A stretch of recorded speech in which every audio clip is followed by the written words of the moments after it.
right, everybody, welcome back to Full Circle with Joyce. This Thursday, we're talking about our environment, specifically our rivers, on our viewpoint discussion. And I do invite you guys to send in your feedback and your comments on this.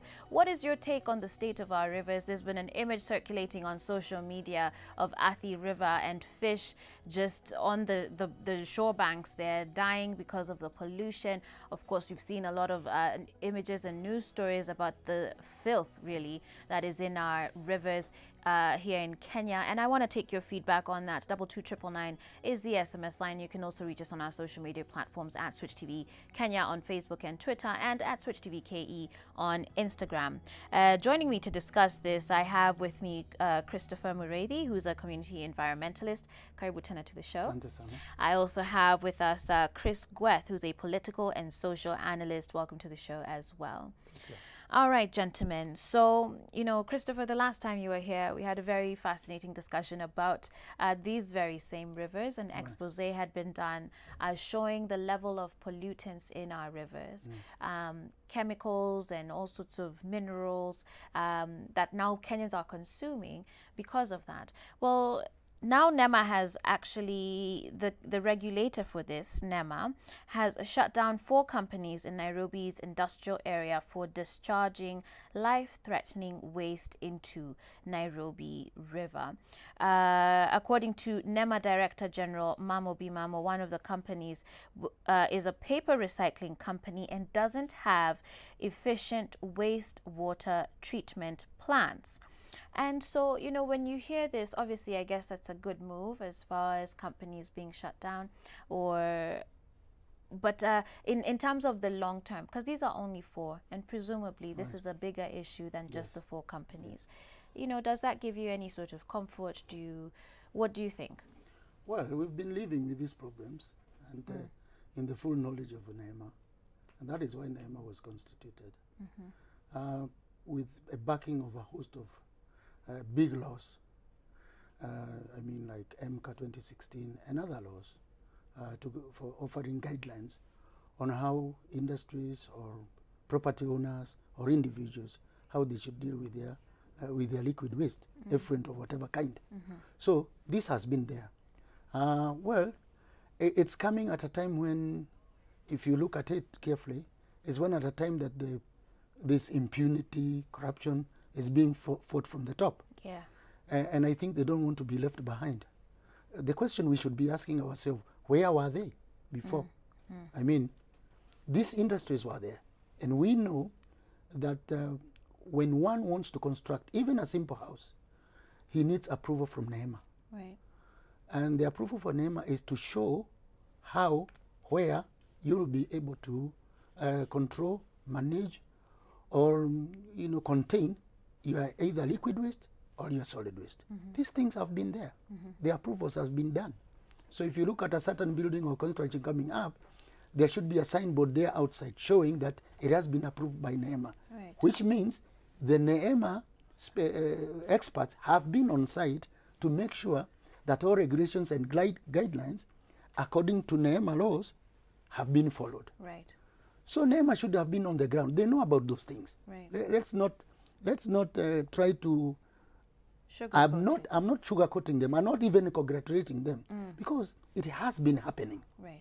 And why did they have to wait until this time? Right. We are talking about a river that supports millions of lives downstream. We are talking about a situation that has been highlighted by media, by Switch, some few times ago. And so one wonders, with all those experts and at NEMA people who are highly educated and trained, why the situation had to come to this level that now we are seeing even dead fish. Right. We are seeing a lot of, killer things on the rivers. Absolutely. Yeah. Chris, let me bring you into this discussion. You know, hearing what Christopher is saying here, why is it that we have to have like a big story? It has to be all over the newspapers for there finally to be action. You know, it seems that our regulatory bodies, our government, our political leaders, all of it is so reactive instead of being the ones to actually lead the matter. What's your take on this? You know, as a political and social analyst? Yeah, well, looking at it that way, I believe that matters to do with the environment are things that are approached from multimodal point of view. And I believe that in as much as we have regulatory authorities and we've got the administrative part, the government, there's also the social aspect, which I believe is supposed to also come in handy in trying to conserve the environment. So I believe besides the authorities not taking proactive measures, I think even the citizen itself also needs to be in a position to support the administration. Right, and we'll be getting to that in a few, but it still doesn't take away the question of why are these agencies so reactive when they really should be, as Christopher here has said, they're the ones charged with this mandate, right? So really they should be at the front lines of leading. These are people who are trained in these fields.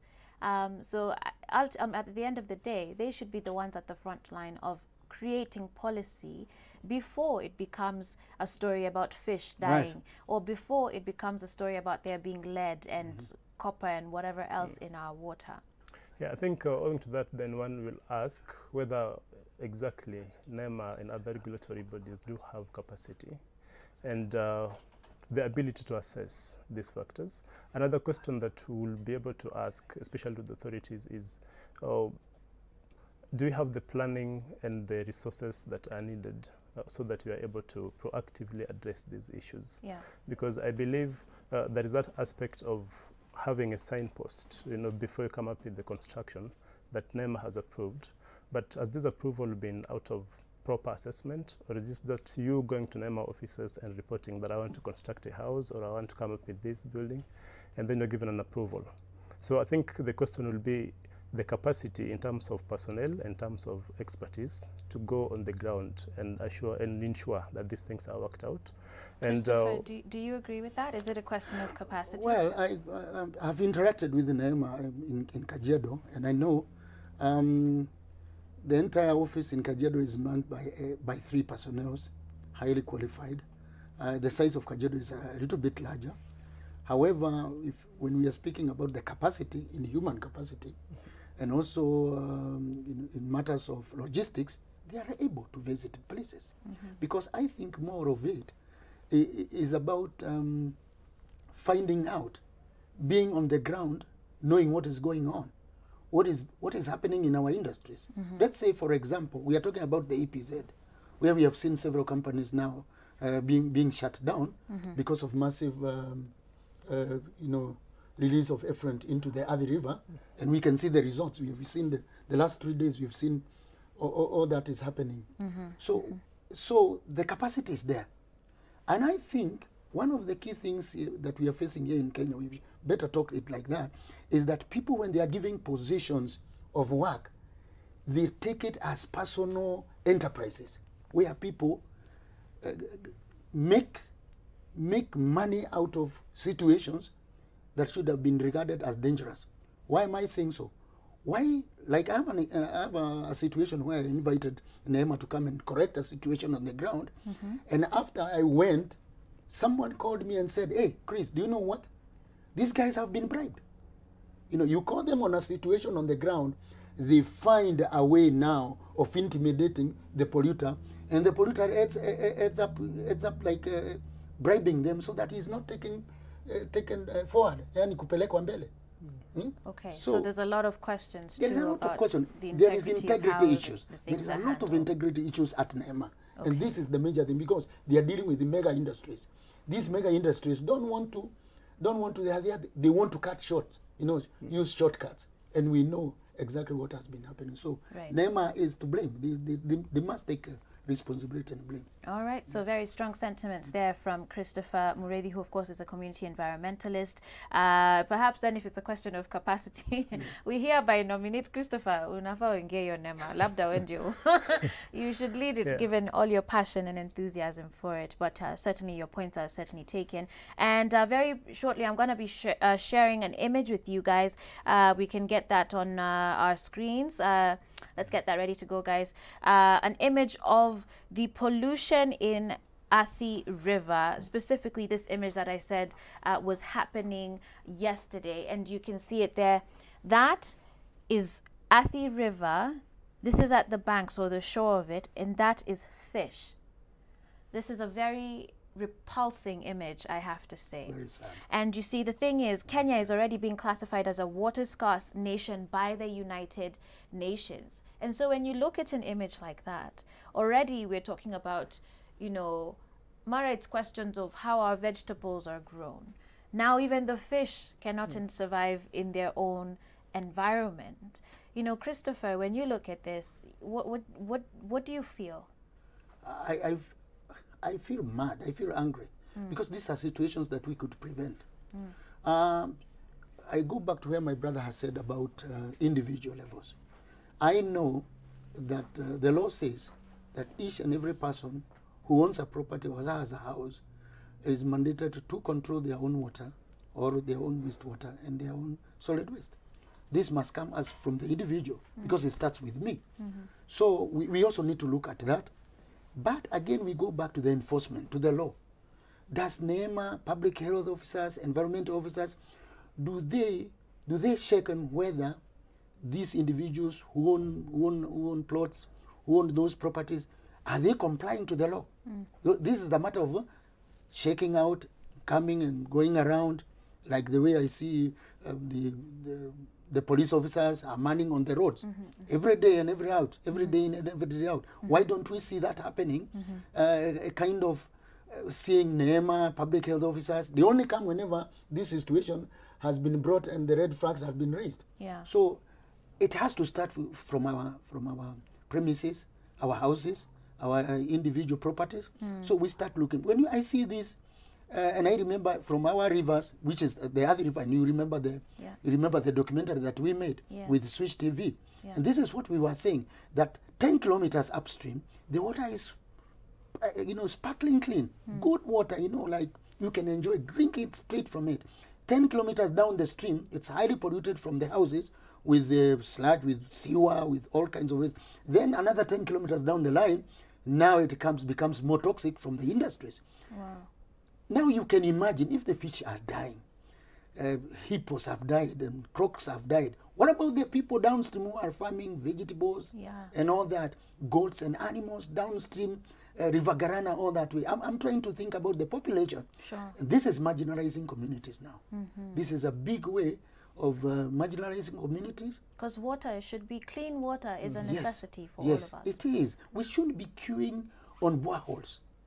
When we have God-given natural resources like this, and we are unable to manage and prevent such things to happen. We shouldn't. At this time, at this age, we shouldn't be doing that. Absolutely. From a social perspective, a political perspective, again, looking at these images, I'm expecting now in the next few days, we're now going to see some politicians on the ground. Now they're cleaning up. And I'm like, as Christopher had said earlier, we've known that this is an issue. But from your perspective as a social analyst, particularly, because at the end of the day, this image should make every single Kenyan upset, right? Because this is not only our environment, but this is coming back to us as individuals. And I like the point that Christopher has raised, that this is now going to cause marginalization of certain areas of this city, because it's basically creating elitism and classism. What's your take on that? Well, I look at this from Kenyan and African society in general, and I believe one of the areas in which we're having struggles as a society is because of the culture of indifference, where the society itself does not see, or rather the citizenry does not see themselves as part of the governance and the administrative level of the state. So that we have this kind of issues happening, this kind of questions, alarm being raised, especially on the issues of environment, like you've seen now. And there'll be reaction, a little bit of it, on the social media and all, and then it quickly dies off. And that is because of that culture of indifference that we've internalized as a people. And that makes it so hard for us to have progress whether it's in the governance or is in the social aspect of it. Yeah. Okay. When we come back, I'd like us to talk about more of how we now as citizenry can overcome that indifference, as you're saying, because you've raised a very important point that we as citizens need to see ourselves as government. Right. So for too long, we've relied on these people that we've put there, and clearly they've let us down in many ways. So now we need to sort of shift our perspective and start looking at it as we need to be doing that. We're going to be talking about that when we come back from this short break. Do stay tuned. This is Full Circle with Joyce.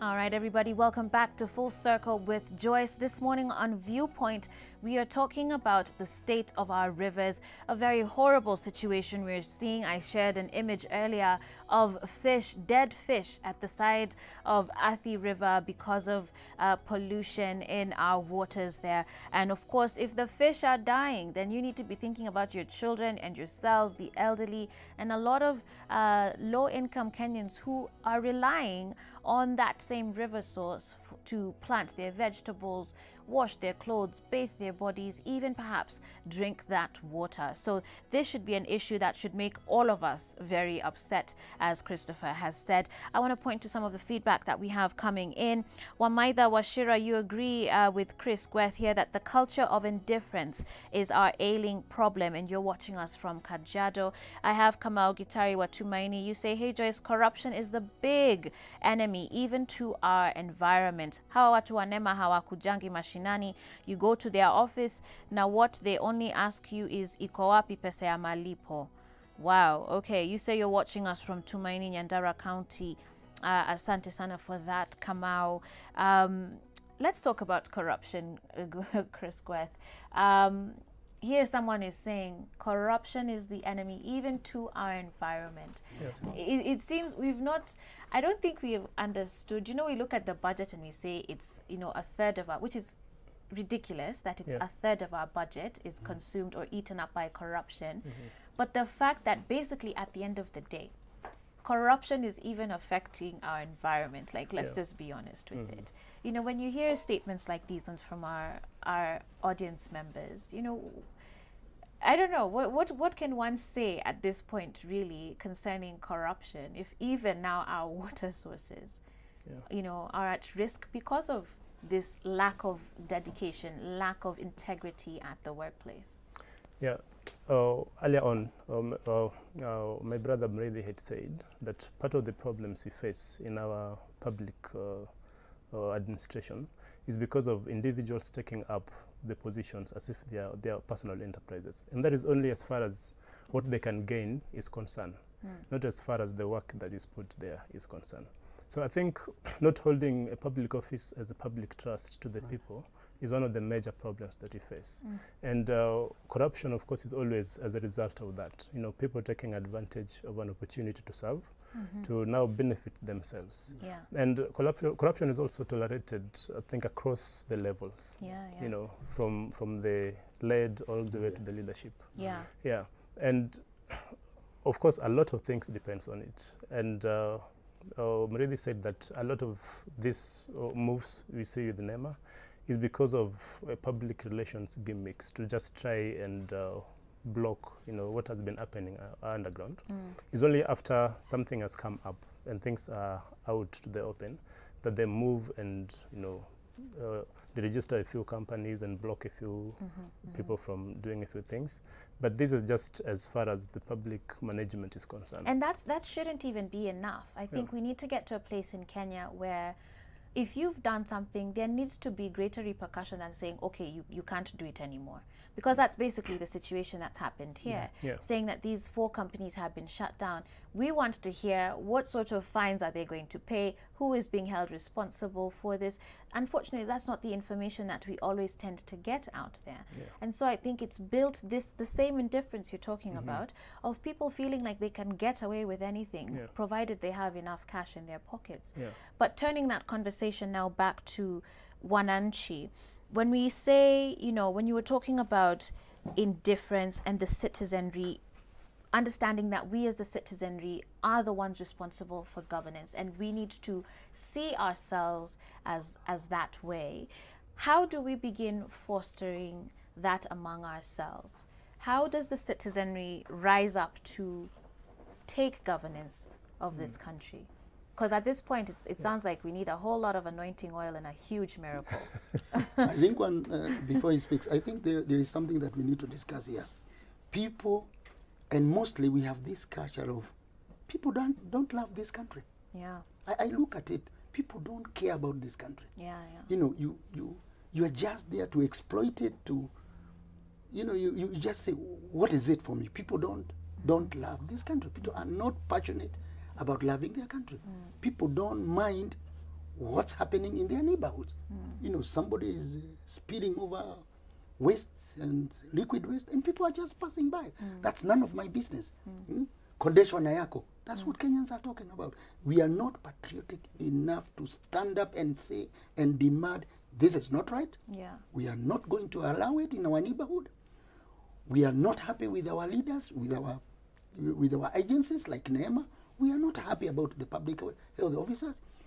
It's a time that Kenyans need to stand up and say, hey, we do have an environment officer, we do have an NEMA officer here, we do have a public health officer here. They are not doing their jobs, they are not doing it right. Please, can you take them away from us? Bring others who are passionate about this work. And this is the role of us, the role of indifference is that this work and this responsibility is not mine. Yeah. Hii ni kazi ya serikali. Rather than seeing it, this effluent that is being released in our streets and our kids are walking all over it is a disease waiting to happen for huge us. epidemic. Huge. We are talking about typhoid, we are talking about cholera, we are talking about hepatitis A, we are talking about other numerous diseases that are being caused by sewage water. We are not even talking about the toxins water. So the indifference here is that people need to own up their country and say, hi guys, I am a Kenyan, I love Kenyan, you are not going to destroy Kenyans as we look forward. And it starts with us. So It nyinyi has to watu wa start. kutupa chupa outside of your matatus and your vehicles. And let's also Shame on you. And let's also take the people to the stand. Let's say, NEMA, you have failed. We don't have to sugarcoat them. Let's say they have failed.